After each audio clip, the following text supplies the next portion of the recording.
ہمارے ہاں بہت ساری عورتوں کی ایک عادت ہوتی ہے، ان کا یہ مزاج ہوتا ہے، طبیعت میں یہ چیز شامل ہوتی ہے کہ بات بات پر اپنے بچوں کو بد دعائیں دیتی ہیں، بات بات پر گالی دینا، بد دعا دینا، اور ہر زبان والا اپنی زبان میں جو اس کے منہ پر آئے اپنے بچوں کو بد دعائیں دیتے ہیں۔ حضور علیہ الصلاۃ والسلام نے ارشاد فرمایا لا تدعوا علی انفسکم ولا علی اولادکم ولا علی اموالکم،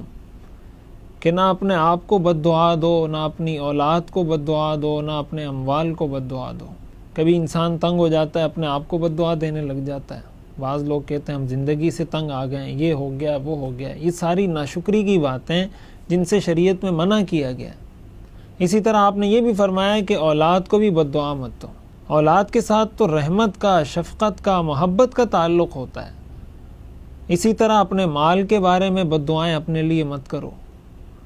آگے آپ نے فرمایا لا توافقوا من اللہ ساعتا یسأل فیہا عطاء فیستجیب، کہیں ایسا نہ ہو کہ تمہاری زبان سے یہ جملہ ایک ایسے وقت میں نکلے، ایک ایسے لمحے میں نکلے کہ جس لمحے میں اللہ سے مانگی گئی دعا قبول ہوتی ہے۔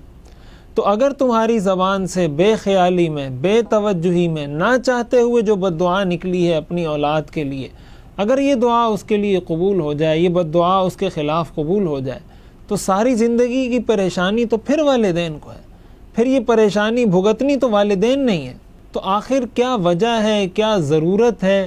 کہ ایسے الفاظ استعمال کیے جائیں، ایسے موقع پر بچوں کو دعا دی جائے، ان کو نصیحت کی جائے، ان کی اچھے طریقے سے تربیت کی جائے۔ قرآن کریم میں اللہ تعالیٰ نے ارشاد فرمایا وَلَوْ يُعَجِّلُ اللَّهُ لِلنَّاسِ الشَّرَّ اسْتِعْجَالَهُمْ بِالْخَيْرِ لَقُضِيَ إِلَيْهِمْ أَجَلُهُمْ، کہ بسا اوقات انسان جس طرح شر طلب کرنے لگتا ہے، برائی طلب کرنے لگتا ہے، مصیبت طلب کرنے لگتا ہے۔ اب اگر کوئی والدہ اپنے بچے سے کہتی ہے کہ تو ٹرک کے نیچے آ جائے، تو ٹائر کے نیچے آ جائے، تو غرق ہو جائے، یہ ہو جائے وہ ہو جائے، اب اگر حقیقت میں اس کے ساتھ ایسا ہو جاتا ہے، حقیقت میں وہ کسی حادثے کا، کسی مصیبت کا شکار ہو جاتا ہے، تو اب یہ پریشانی کون اٹھائے گا؟ یہ تکلیف اور پریشانی تو پھر والدہ کو ہونی ہے، یہ تکلیف اور پریشانی تو پھر والد کو ہونی ہے۔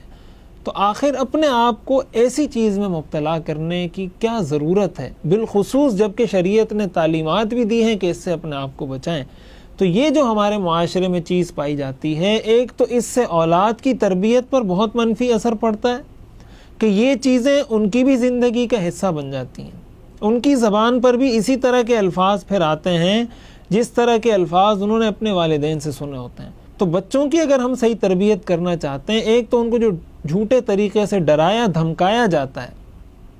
کہ بلی آ گئی، بلا آ گئی، اور اس طرح کی باتیں جو ہمارے ہاں کی جاتی ہیں، ایک اس چیز سے اپنے آپ کو بچایا جائے۔ اس لیے کہ جب بچپن سے ہی آپ اس کے دل میں بلی کا ڈر بٹھا دیں گے، بلا کا ڈر بٹھا دیں گے، فلاں چیز کا ڈر بٹھا دیں گے، تو بڑا ہو کر وہ بچہ یا وہ بچی اس میں کیسے حوصلہ پیدا ہوگا، کیسے اس میں شجاعت، بہادری، حالات کا مقابلہ کرنے کی قوت اس میں کیسے پیدا ہوگی؟ اور بالخصوص جب کہ یہ جھوٹ بھی ہے۔ حدیث شریف میں تو یہ آتا ہے کہ ایک خاتون نے حضور علیہ الصلاۃ والسلام کی موجودگی میں ایک بچے کو بلایا اور مٹھی بند کر کے کہا کہ تم قریب آؤ تو میں تمہیں یہ چیز دیتی ہوں جو میری مٹھی میں ہے۔ حضور علیہ الصلاۃ والسلام نے فرمایا کیا تمہاری مٹھی میں کوئی چیز ہے؟ تو انہوں نے فرمایا کہ ہاں میرے پاس ایک کھجور ہے، وہ میں اس بچے کو دے رہی ہوں۔ تو آپ نے فرمایا کہ اگر تمہارے پاس یہ کھجور نہ ہوتی تو اللہ تعالیٰ تمہیں بھی جھوٹ بولنے والوں کی صف میں شامل کر دیتا، تمہارا شمار بھی ان لوگوں میں ہوتا جو جھوٹ بولنے والے ہیں۔ تو جب یہ بات جھوٹ ہے، تو جب ہمارے والدین بچے کو اس طرح کی چیزوں سے ڈراتے ہیں، اس کے جہاں اور منفی اثرات ہیں معاشرتی حوالے سے اور بچے کی شخصیت پر، بچے کی ذات پر، اس کی تربیت پر اس کے جو منفی اثرات ہیں وہ تو اپنی جگہ، لیکن اس کے ساتھ ساتھ یہ جھوٹ کا گناہ بھی ہے۔ تو بچے کی تربیت میں ہمیں پوری توجہ کے ساتھ، مکمل ہوش و حواس میں رہتے ہوئے، تیقظ کے ساتھ، بیداری کے ساتھ، سمجھداری کے ساتھ بچے کے سامنے بات جو کی جائے، وہ بچہ اس کے دل پر وہ نقش ہو جاتی ہے۔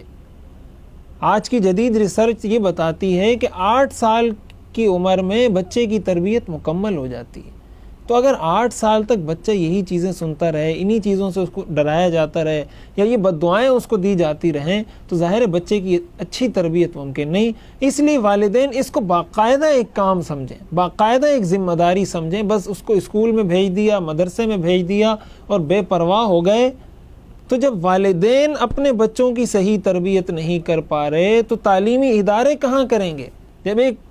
گھر میں 4 بچے ہیں اور والدین ان 4 بچوں کی تربیت نہیں کر پا رہے، تو جس اسکول میں ایک کلاس میں 30 بچے ہیں، 40 بچے ہیں، مدرسے میں ایک کلاس میں 30 بچے ہیں، 40 بچے ہیں، تو اس درجے کی تربیت کہاں ہو سکتی ہے جس درجے کی تربیت والدین کر سکیں؟ تو اسکول میں، مدرسے میں ڈال کر یہ بے پرواہی اختیار کر لینا کہ بس اب یہ بڑے ہو جائیں گے تو پڑھ لکھ کر اور اچھے آدمی بن جائیں گے، ایسا نہیں ہوتا۔ بچے کی تربیت میں گھر کے معاشرے، گھر کے ماحول کا، والدین کی تربیت کا، والدین کے آپس کے تعلقات کا، اور والدین نے جو لینگویج، جو زبان، جو رویہ اس بچے کے ساتھ رکھا ہے، ان ساری چیزوں کا بہت عمل دخل ہوتا ہے۔ اس لیے ان ساری چیزوں کو ہمیں دیکھنا چاہیے اور ان ساری چیزوں کو سامنے رکھتے ہوئے بچوں کی تربیت کرنی چاہیے۔